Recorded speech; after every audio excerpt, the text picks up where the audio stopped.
સ્વામિનારાયણ ભગવાનની જય. શ્રી અક્ષર પુરુષોત્તમ મહારાજની જય. શ્રી ગુણાતીતાનંદ સ્વામી મહારાજની જય. શ્રી ભગતજી મહારાજની જય. શ્રી શાસ્ત્રીજી મહારાજની જય. શ્રી યોગીજી મહારાજની જય. શ્રી પ્રમુખ સ્વામી મહારાજની જય. શ્રી માન સ્વામી મહારાજની જય. પ્રમુખ સ્વામી મહારાજ શતાબ્દી મહોત્સવની જય. છેલ્લો પ્રશ્ન છે કે કથા વાર્તાથી જીવનમાં શું લાભ થયો? તો કથા વાર્તાથી એક તો જે બીજું વાંચવાનું અથવા તો બીજું સાંભળવાનું જે આપણને લાભદાયક નથી એ લગભગ આમ ઘટી ગયું. કદાચ કંઈક એવી અમુક પ્રેરણાદાયક વાતો હોય, સીધી આમ કથા વાર્તા લગતી ના હોય, પણ આપણને પ્રેરણાદાયક હોય તો એવી વાત પછી સાંભળીએ છીએ. દાખલા તરીકે અહીંયા આગળ તમારે રાજકોટમાં એક પેલા ઉત્તમ મારું છે, પહેલાં આપણે ભેગા કરેલા, આપણે બોલાવશું અહીંયા આગળ. પણ મેં એની વાત આપણે વિડીયોમાં જોઈ. હવે એ બાળક એ જન્મથી સંપૂર્ણ અંધ છે. એના શરીરમાં 11 પ્રકારની જુદી જુદીઓ ખામી હતી. રાજકોટના ડૉક્ટરોએ કહ્યું કે આ છોકરાને જીવવાનો કોઈ અર્થ નથી. જો તમે રજા આપો, એટલે કે પરિવારના સભ્યોને કહ્યું, તો અમારી આખી મેડિકલ પ્રોસિજર છે એ પ્રમાણે એમાંથી કરી પ્રેસિડેન્ટની રજા લઈ અને એને ઇન્જેક્શન આપીને ધામમાં મોકલી દીધી. એણે ના પાડી, એટલે માતા પિતાએ ના પાડી. એની 11 વર્ષની ઉંમરમાં એની ઉપર 11 ઓપરેશન થયા છે. એને આખી શ્રીમદ ભગવદ્ ગીતા કંઠસ્થ છે. ક્યાં સુધી કંઠસ્થ છે? તો તમે એમ કહો કે 10મા અધ્યાયનો 15મો શ્લોક બોલો તો એ શ્લોક બોલે. પછી કોઈ શ્લોકનો પહેલો શબ્દ બોલો અને એને કરતો પૂરો કર, તો પૂરો કરે. પાછો અધ્યાય નંબર અને શ્લોક નંબર કહી દે. હવે ત્યાં અટક્યો નથી. એને સંગીતના 150 રાગ આવડે છે. હવે ત્યાં અટક્યો નથી. એને 10 ઉપનિષદ મોડે કર્યા છે. અને ભારતના વડાપ્રધાન માનનીય શ્રી નરેન્દ્રભાઈ મોદીએ એને બાલશ્રી એવોર્ડ આપેલો છે. એ એને થયેલો છે. અત્યારે કંઈક પ્રવચનો અપાઈ જાય છે, આપણે બોલાવશું અહીંયા આગળ, એ તમને બધાને દર્શન થશે. તો આની વાતો હવે એને કથા વાર્તા એ કંઈ સ્વામિનારાયણ સંપ્રદાયના નથી, પણ આવી ઘણી વાતો જે કથા વાર્તામાં સાંભળવામાં આવે છે, વાંચવામાં આવે છે, તો એ પ્રેરણા એના ક્ષેત્રમાં આગળ વધ્યા છે. તો આપણે આપણા ક્ષેત્રમાં આ થોમસ આલ્વા એડિસન હવે કંઈ કથા વાર્તામાં આવતું નથી. મેં એની વાત વાંચેલી, સાંભળેલી કે 7 ધોરણ પાસ થયા છે. અને પછી જેનું સ્કૂલનું સ્ટાન્ડર્ડ હતું એ પ્રમાણે આને હાથમાં લઈ શકાય એવું નહોતું એ સ્કૂલમાં. એટલે એણે એના માતા પિતાને બોલાવીને કહ્યું કે અમે હવે આ બાળકને અહીંયા આગળ ભણાવી શકીશું નહીં, તમે તમારી રીતે બીજી વ્યવસ્થા કરો. હવે બીજી વ્યવસ્થામાં ઘણી મુશ્કેલી હતી કે દૂર જવું પડે, પછી બધું એ રીતે અનુકૂળ નહીં હોય કદાચ. પણ એ ઘેર ભણ્યો, ઘેર બેઠા બેઠા, અને ખાલી ભણેલું વાંચ્યું એવું નહીં, એણે લગભગ 900 જેટલી શોધો કરી છે. આ લાઈટ શોધનારી છે. તો પ્રેરણા આપે છે. સંજોગો કઠણ હોય તો પણ આ બધું થાય છે. આપણે સત્સંગની વાત કરો. હમણાં થોડા સમય પહેલા મુંબઈ હતો. અમારી સવારે સંતોની સભા હતી. એમાં એક હરિભક્તનો બાળક એ જરા વિશિષ્ટ હતો. એટલે સામાન્ય રીતે સંતોની સભામાં હવા કોઈ લાવતા નથી, પણ આ વિશિષ્ટ હતો એટલે લાવ્યા હતા. એટલે અમારી સભા પૂરી થઈ ગઈ. પછી એનો પરિચય કરાવ્યો. એના પિતાશ્રી બેઠા હતા. આ બાળક 12 વર્ષનો કે 11 વર્ષનો કેટલા આસપાસ લગભગ. એને 2000 પુસ્તકો એના અભ્યાસ ઉપરાંતના વાંચ્યા છે.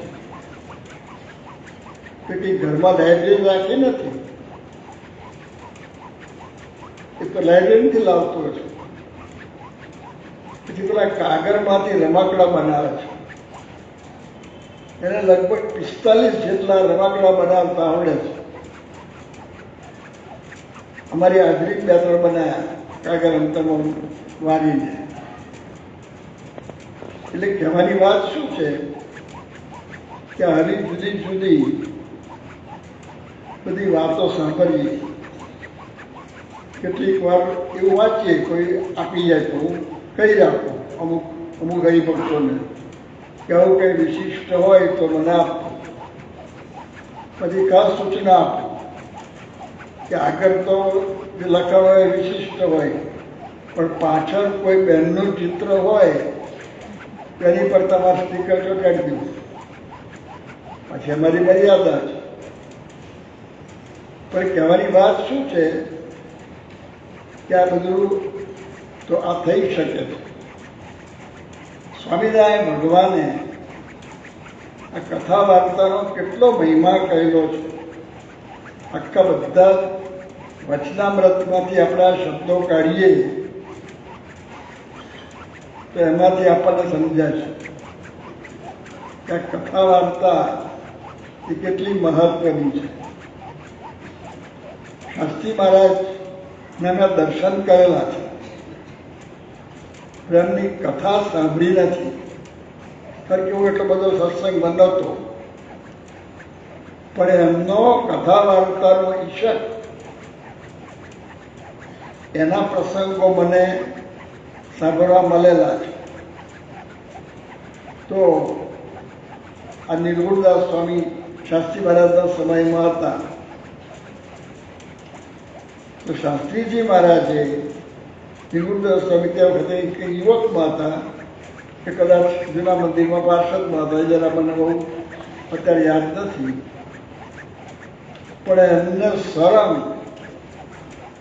આપણી આ સંધ્યા શયન આરતી થઈ ગઈ તે સવારના 5 વાગ્યા સુધી કથા કરે છે. સામે એક જ વ્યક્તિ. પછી ગોવિંદસિંહ ચુડાસમા ગોંડલના, અને ભારત સ્વતંત્ર થયું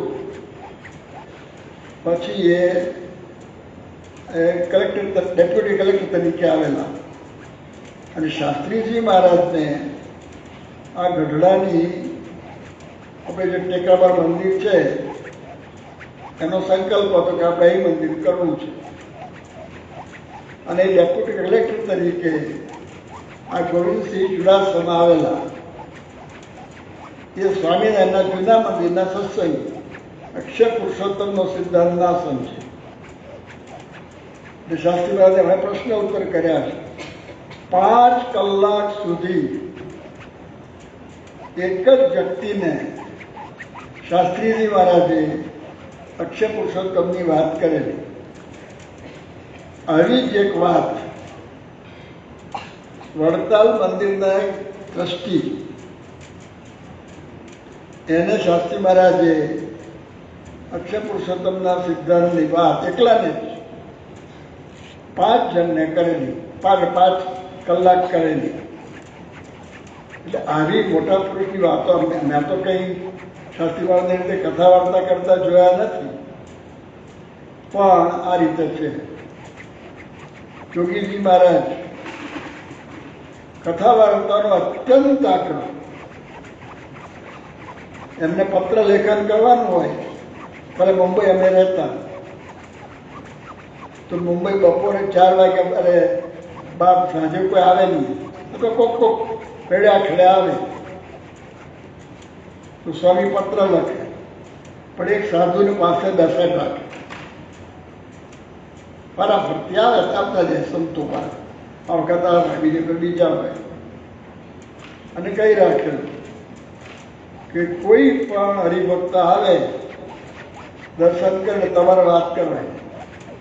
એક જ જણ હોય તોય વધારે એવું કંઈ. એટલે આવા કેટલાક પ્રસંગો આપણે જોયા છે. પ્રમુખ સ્વામી મહારાજ એમને અમેરિકામાં આ કેટરેક્ટનું એનું ઓપરેશન કરાવેલું બંને આંખમાં, અને આરામમાં રહેવાનું હતું. આરામમાં સુઈ રહીએ આપણે, અને પેલું આંખે પાટો એ બધું હોય એટલે વંચાય તો નહીં. પણ સ્વામીએ પ્રમુખ સ્વામી મહારાજે સૂતા એ વખતે જેટલા આપણા બધા પ્રકાશનો નાના બધા થતા એ બધા જ પ્રકાશનો સાંભળી લીધા. તો જો કથા વાર્તાનો એ શબ્દ. યોગીજી મહારાજને પણ અમે આમ વિચારમાં હોઈએ અને ગાડીમાં બેઠા હોઈએ, એટલે ગાડીમાં બેઠા તરત જ સ્વામી બોલે કે કીર્તન બોલો. પછી કીર્તનનો સ્ટોક તૂટી જાય તો કે વાત બોલો. એ વાતો આવડતું હોય છે, જે કંઈ મોકવાટ હોય એ બોલો. તો એ બોલાવડા પછી એ ખૂટી જાય તો યોગીજી મહારાજ કે તમે કથા વાર્તા કરો મને. આપણે યોગીજી મહારાજને કથા વાર્તા કરવાની, એમને વાત કરવાની. એટલે કથા વાર્તાનો ઈશક આપણે જોયેલો છે. અને મેં તમને કહ્યું કે જુદા જુદા ક્ષેત્રમાં પણ જે લોકો બધા આગળ વધ્યા છે તેના ક્ષેત્રમાં એ આવી રીતે એકદમ ઊંડા ઉતરે છે. આ કથા વાર્તા એ મહત્વની વસ્તુ છે. એવા ઘણા બધા શબ્દો વચનામૃતમાં છે, બીજા ગ્રંથોમાં પણ છે, અને આદેશ છે. શિક્ષાપત્રીમાં શું આદેશ છે કે નિત્ય પ્રત્યે સત્સંગ કરવો. એટલે કથા વાર્તા આવી ગઈ. તો આપણે ત્યાં આ બધો જે વિકાસ થયો છે એના મૂળમાં આ બધી વસ્તુ છે. ઓસ્ટ્રેલિયાની વાત મેં સાંભળેલી છે કે ત્યાં આગળ આ રવિવારની સભા એટલે કથા વાર્તા એ સાંભળવા માટે 5 કલાક ગાડી ચલાવીને આવે છે. 5 કલાક ગાડી ચલાવીને આવવાનું, પછી પાછું જવાનું, તો 10 કલાક તો ટ્રાવેલિંગ ના થાય, પણ કથા માટે આવે. એટલે આપણે ત્યાં પણ જાગૃતિ છે તો એના રસ્તા નીકળી શકે છે. આપણે ભાવનગરમાં આપણા એક પેલા યુવક હતા હીરાનું કારખાને, હા, દિનેશ ગઢા કેટલાક ઓળખતા હશે, હું તો એના કારખાનામાં ગયેલો. દિનેશ ગઢારી એને સત્સંગ જીવની અંદર હું ગઢારીના હીરાનું કારખાનામાં એણે મંદિર કરેલું.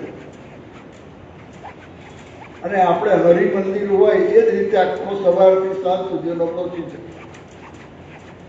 એક આપણા હરિભક્ત જ હતા, એને પૂજારી તરીકે નિમેલા, એને પગાર આપવાનો, ત્યાં 2 ટાઈમ આરતી કરવાની, થાર કરવાનો, પછી કથા વાંચવાની કે કરવાની, અને માઇક સિસ્ટમ રાખેલી. એટલે કારીગરો કામ કરતા કરતા સાંભળે ના સાંભળે ગમે તે પણ શબ્દ ત્યાં આગળ પડ્યા કરે. તો હરિભક્તો પણ આવું કરે છે. આ બધા જ આ રીતે આગળ રાખતા હોય છે. તો આ કથા વાર્તાની વાત થઈ. હવે આપણે સત્સંગ વધારવાનો છે. સ્વામિનારાયણ ભગવાને કહ્યું છે કે કરોડ વાણે કરીને 1 મણવાર ભરાય તેવી 100 કરોડ મણવારો ભરવી છે. આ સંકલ્પ કર્યો. આવો સંકલ્પ ગુણાતીતાનંદ સ્વામીએ કર્યો છે. પેલા શબ્દો જુદા છે. ગુણાતીતાનંદ સ્વામીએ કહ્યું કે પાંદડે પાંદડે સ્વામિનારાયણનું ભજન કરાવવું છે. પણ એમને એમ નથી થયું. આ બહાર પણ બીજા ધર્મવાળા જે પ્રચાર કરે છે એનું પણ કેટલુંક મેં જોયેલું છે અને કેટલુંક સાંભળેલું છે. તો એ લોકો પણ આ એની કથા વાર્તા છે, એની માન્યતા હોય તો એમાં એટલા આગ્રહી છે. હું ત્યાં આગળ બહેરીન ગયેલો અને દેશોમાં થોડું બહેરીન, દુબઈ ને આબુધાબી તો વિચરણ હતું. તો બહેરીનમાં અમારી એક જાહેર સભા, એમાં એક ડૉક્ટર શફી, એ ફિઝિયોથેરાપિસ્ટ, એ આવે ત્યાં આગળ અને સામે જ બેઠા. પછી એની હોસ્પિટલમાં અમે એ પેલા એની ત્યાં કામ, જીરાને ત્યાં કામ કરતા, ત્યાં ગયેલા. પણ એ ડૉક્ટર આટલી બધી એની પ્રવૃત્તિમાં 5 ટાઈમ નમાજ પડે, ટાઈમ ના સચાય. અમુક દર્દી સારવાર ચાલુ હોય તો પછી એનો થોડો ટાઈમ થાય તો બીજા દર્દી કહે કે ભાઈ થોડી વાર તમે રાહ જુઓ, હું મારી નમાજ પડી લઉં. તો નમાજનો આગ્રહ રાખે છે. કહેવાની વાત શું છે કે આ દરેક ધર્મવાળા એ રીતે બધો આગ્રહ રાખે છે. એટલે કથા વાર્તા હવે આપણે બધા ઘણી વાર વચનામૃત કે વાંચતા હોઈએ તો અમુક વચનામૃત કે જરા બહુ આમ એકદમ કઠણ આવે છે, અન્વય વ્યતિરેક, તો કદાચ એ વાંચી જઈએ. પણ અમુક સમજાય એવા છે તે વાંચવાના. આ એક ટેવ પાડવાની. અને હું તો જાહેર સભામાં અવારનવાર કહું છું ને, તમને બધાને અત્યારે જાહેરમાં કહું છું, અને શાસ્ત્રોક્ત છે કે બાળકને અત્યારે મનોવિજ્ઞાન એવું કહે છે કે બાળકના ઘડતરનો પાયો 3 વર્ષ સુધીમાં નંખાય છે. પણ કેટલાક મનોવૈજ્ઞાનિકો એથી આગળ વધ્યા છે અને એમ કહે છે કે 3 વર્ષની 2.5 વર્ષમાં નંખાય છે. પણ આપણા ઋષિમુનિઓ તો કહે છે કે બાળકનો ઘડતરનો પાયો એ ગર્ભમાંથી થાય છે. આ વાત લખેલી છે. તો આપણે વાત કરીએ જ છે બધાને જનરલ કે બાળક હોય તો આ કથા વાર્તાની સાથે આ વાત કરીએ કે જન્મ થાય અને પૂજા લઈ લેવાની, કે પછી સમજતો નથી એને અથવા મારા આપવાની,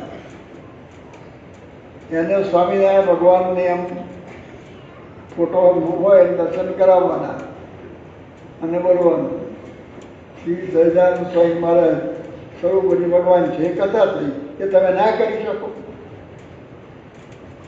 આ શતાબ્દીનો સંદેશ છે.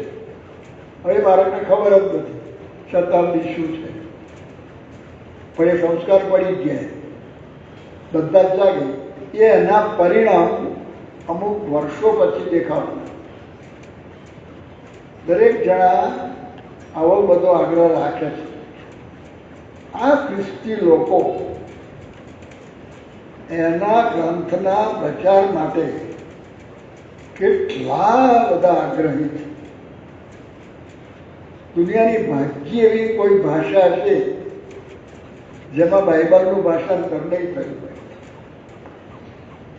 આ બાજુ આ નવસારી બાજુ જે બધું આ આદિવાસી વિસ્તાર છે ને, એ આદિવાસી વિસ્તારમાં આ બાઇબલનું ભાષાંતર એની પેલી જે લોકલ ભાષા હોય ને, ડાંગી ભાષા, ડાંગી, એમાં કરેલું છે. અને એ ડાંગી ભાષાનું આ એનું પુસ્તક એ આપણા એક કાર્યકરને આપેલું, એણે મને આપેલું. આપણે તો કંઈ વાંચવાનું હતું ને, કારણ કે આપણે કંઈ સમજીએ નહીં, પણ આગ્રહ રાખે છે કે કથા વાર્તા આવી. તમે અમેરિકાની કોઈ પણ મોટેલમાં જાઓ, કોઈ પણ મોટેલ, અને મોટેલની કોઈ પણ રૂમમાં જાઓ તો તમને બાઇબલ મળે જ. એટલે મેં આપણા હરિભક્તોને અમુકને અનુકૂળતા હોય ત્યારે વાત કરેલી છે. મેં કીધું તમે હવે ત્યાં ગુજરાતી તો સમજતા નથી, તો બધામાં અંગ્રેજી મૂકો, થોડો ખર્ચો થશે અને વધતા વધતી એમ એકદમ સમજાશે નહીં, પડે જોશે તો ખરો કે બાઇબલ મૂકે છે તો તમે વધતા વ્રત મૂકો ને, તો વધતા વ્રત કંઈક શબ્દ તો કંઈક સાંભળશે. તો બીજા ધર્મવાળા કેટલો આગ્રહ રાખે છે, કેટલા ઊંડા ઉતરે છે. આ બધું કેટલુંક આપણે જોયેલું છે, કેટલુંક સાંભળેલું છે, જે આપણને પ્રેરણા આપે છે. પછી પ્રશ્ન પૂછે છે કે અમારે કથા વાર્તા માટે શું ખટકો રાખવો જોઈએ. આ એની વાત થોડી થઈ ગઈ કે આપણે સ્વામિનારાયણ ભગવાનના આશ્રિત થયા છીએ, તો રોજ વચનામૃત વાંચવું જ જોઈએ. ઘણા વાંચી શકતા નથી, કારણ કે એને દેખાતું ના હોય, તો કોકને સંભળાવી વ્યવસ્થા કરવી જોઈએ. અને હવે ભગવાનની દયા થઈ છે કે આ વિજ્ઞાન શોધાયું છે, તો આ વચનામૃત એ કેસેટમાં આવી જાય છે. એ રીતે સાંભળવા. મારે ઘણી વાર એવું થાય, અમુક ટાઈમ ઓછો મળે પણ એક્સરસાઇઝ ચાલતી હોય તો વચનામૃતને વાંચો, સાંભળવાની. થોડા એકવાર પૂરું થાય પછી ફરી શરૂ કરવાનું. એ તૈયાર જ છે, તમને જ્ઞાન ખબર હશે. એટલે જ્ઞાનનો ઉપયોગ કરવાનો, આપણે સાંભળવાનું. એમ કરતાં કરતાં પછી સમજાશે. આજે નહીં સમજાય તો કાલે સમજાશે, થોડુંક યાદ રહેશે. પછી આપણા યોગમાં કોઈ આવતા હોય તો એને થોડીક વાત કરવાની, એમાં જ બહુ ધ્યાન રાખવું. કારણ કે એને તમે આમ વાત કરો, આપણે કથા વાર્તામાંથી સાંભળ્યું અને આપણે દ્રઢતા કરી કે શ્રીજી મહારાજ સર્વોપરી ભગવાન છે ને બધું બોલવું, પણ બીજાને કહેવાનું હોય ત્યાર પાછો વિચાર કરવો પડે. તો શાસ્ત્રીમાં તો એક પ્રસંગ મેં સાંભળેલો કે મુંબઈમાં એક ચંદ્રકાંતજી હતા, એને મેં જોયેલા. તો તો એમની વાત સાંભળેલી. એ વૈષ્ણવ હતા, પણ શાસ્ત્રીજી મહારાજની સાધુતા અને વિદ્વત્તા એ બંનેથી પ્રભાવિત થઈ અને શાસ્ત્રી મહારાજ જ્યારે જ્યારે આવે ત્યારે પૂરો કથા વાર્તાનો લાભ લે. અને એ વૈષ્ણવ એટલે એમની રીતે રહે. પાછું આપણા હરિભક્તો એમને કે તમે હવે આ કંઠી કરો ને આ બધું કરો, તો એ કે શાસ્ત્રી મહારાજ છે તો કરું. તો બધી શાસ્ત્રી મહારાજે વાત કરી. શાસ્ત્રી મહારાજે કહ્યું કે જે માને જન કરે છે બરાબર, એમણે આગળ ના રાખ્યો. પણ પછી એમની જાતે જ એ સમાગમમાં એમને સમજાવ્યું. એટલે આ સમાગમમાં આવતા જાય કાંઈક બધાના લેવલ જુદા જુદા હોય છે, બધા આગ્રહ રાખતા હોય છે. અને વડોદરા જિલ્લામાં વાઘોડિયા તાલુકો છે.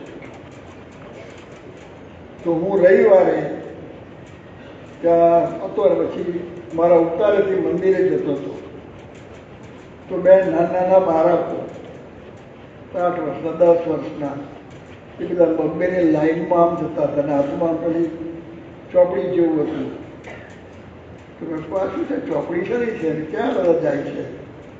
એટલે કે બધા મસ્જિદમાં જાય છે અને એમાં કુરાનમાંથી અમુક પાઠ એમાં લખ્યા છે, એ એને ભણાવે છે. આગ્રહ રાખે.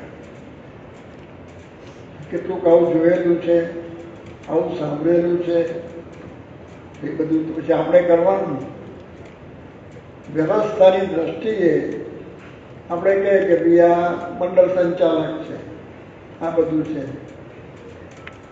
પછી આ બધા જુદા જુદા કાર્યો કરવાના છે. બધા જ કાર્ય કરશે. તમે થોડોક સંદેશ આપો એના લેવલ પ્રમાણે, એની માન્યતા પ્રમાણે થોડુંક, અને થોડીક શ્રદ્ધા ઉત્પન્ન થઈ હોય તો તમે એને કહો કે આ વ્રતામૃત વાંચજો, અનુકૂળ. નહીં આપણે કંઈ નથી સમજાવતું, ઘણી વાર ના સમજાય તો કઈ વાંચો. કોઈને ભેટ આપવાની હોય તો આપી આવી રીતે. વ્રતામૃત તો અઘરું છે ધારો કે. પણ આ અબ્દુલ કલામ સાહેબે પ્રમુખ સ્વામી મહારાજ ઉપર પુસ્તક લખ્યું છે. એમાં પુસ્તકમાં ઉપર ખબર ના પડે તમને, પુસ્તકના નામ ઉપરથી ફોટો છે તો પુસ્તકનું નામ છે ટ્રાન્સેન્ડન્સ. પણ એમાં પ્રમુખ સ્વામી મહારાજનો મહિમા નાખી દીધો છે. અને પ્રમુખ સ્વામી મહારાજની વાતો છે, બીજી વાતો છે, બધી જ છે. આ પુસ્તક કોઈ પણ વાંચે તો એને પ્રમુખ સ્વામી મહારાજ માટે, એટલે કે સ્વામિનારાયણ સંપ્રદાય માટે કંઈક સદભાવ વધે. અને કંઈક જરા મનમાં કંઈક એવું કંઈક અભાવ જેવું હોય તો દૂર તો થઈ જ જાય, એટલું કાર્ય થાય. આ બધું જાણવાનું છે ને આપણે. એટલે ટ્રાન્સેન્ડન્સ આપણે વાંચવું જોઈએ. તમે વાંચો, બધું યાદ ના રહે ભલે, પણ એમાંથી આ બધું સમજાય છે. પછી પ્રશ્ન છે કે કથા વાર્તાના વ્યસનથી શું લાભ થશે?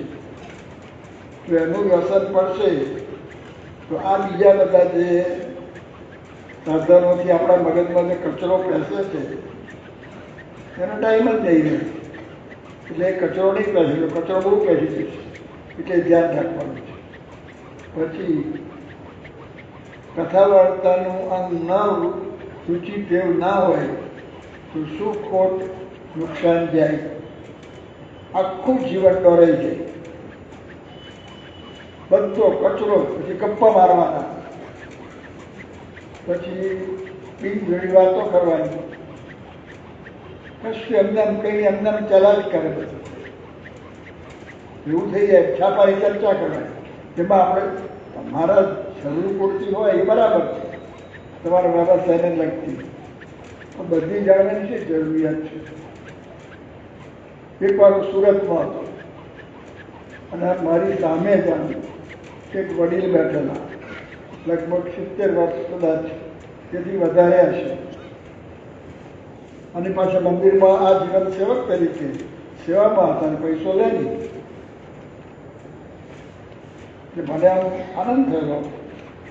પછી મેં એમને પ્રશ્ન પૂછ્યો કે છાપું વાંચો છો? કે હા. તમારે છાપું વાંચીને કરવાનું શું? કે સમાચાર જાણવાનું. તમારે સમાચાર જાણીને કરવાનું શું? તો મંદિરમાં રહેતા સેવા કરે છે અને એ રુચિ નથી કેળવી, તે કેળવવી જોઈએ. ગીતો મંદિરમાં હું તો જો દરેક મંદિરમાં સ્ટાફને કહું છું, એકદમ પિકનિકમાં ના થાય બધાને, પણ દરેક સ્ટાફ પૂજા કરતો થવો જ જોઈએ. પિકનિકમાં ના થાય કહ્યું છે, પણ એ થવો જ જોઈએ. પછી મંદિરે દર્શન કરતો થવો જ જોઈએ. પછી એ પૂજા કરતો થાય, પછી કે શિક્ષાપત્ર આવી જાય, પછી થોડું વધતા વ્રત વાંચે, એવો ટાઈમ તો મળે જ છે. તો ધીરે ધીરે કરતા થાય. તો 100 કરોડ ભણવાનો ભણવાની છે. તમે બધા જાગો, આ રીતે કરો તો આ બધું કાર્ય થાય. થોડું થોડું, આમ એકદમ તમારી રીતે બધું ના કહી શકો, પણ થોડોક આગ્રહ રાખીએ તો આ બધું કાર્ય થાય.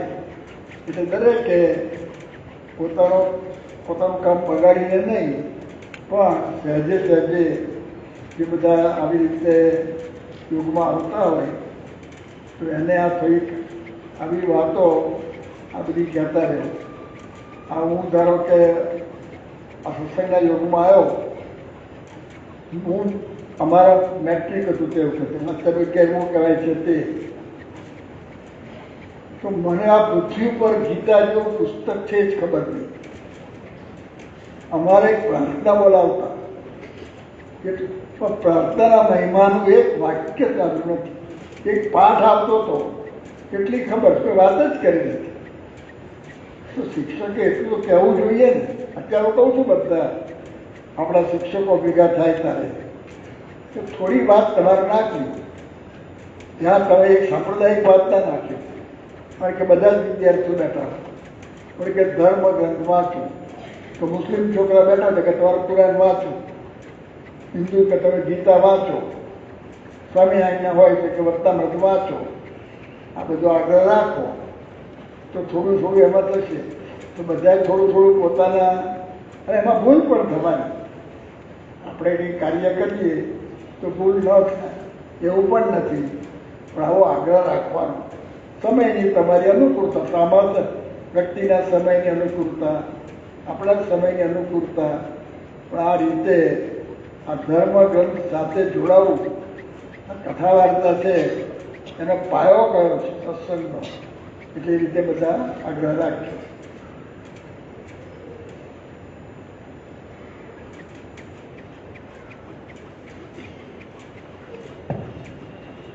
આપણી પરંપરાના જીવનમાં જે કથા વાર્તાનો ઈશક છે, અને સાથે સાથે પરમ પૂજ્ય ડૉક્ટર સ્વામીએ પોતાના જીવનમાં એ કથા વાર્તાને જીવનનું એક અભિન્ન અંગ બનાવ્યું છે, તે વિષય અનુભવ ગમ્ય ખૂબ સુંદર પ્રેરણાનો લાભ આપવા બદલ આપણે તેઓના ખૂબ ખૂબ આભારી છીએ. જે વર્ષો સુધી પુસ્તકોનું વાંચન કર્યા પછી, તીર્થ વ્રત યાત્રા કર્યા પછી અધ્યાત્મનો માર્ગ ન સમજાય, તે 10 દિવસ સુધી પૂજ્ય ડૉક્ટર સ્વામી આપણને સમજાવવાના છે. રોજ વિવિધ વિષય પર, આજે જેમ કથા વાર્તાના ઈશક પર વાત સમજ્યા છીએ, આવતીકાલે બીજા વિષય પર એમની પાસેથી પ્રસંગો માણીશું, વાતચીતને સમજીશું. તો ખૂબ મોટી સંખ્યામાં હરિભક્તો આપણે આ કથા વાર્તાનો દર્શન, આશીર્વાદનો લાભ લેવા માટે આવીએ. બીજા અનેકને પણ આમંત્રિત કરીએ. આજની જેઓની પ્રસાદની સેવા છે એનો નામોલ્લેખ અત્રેથી થશે.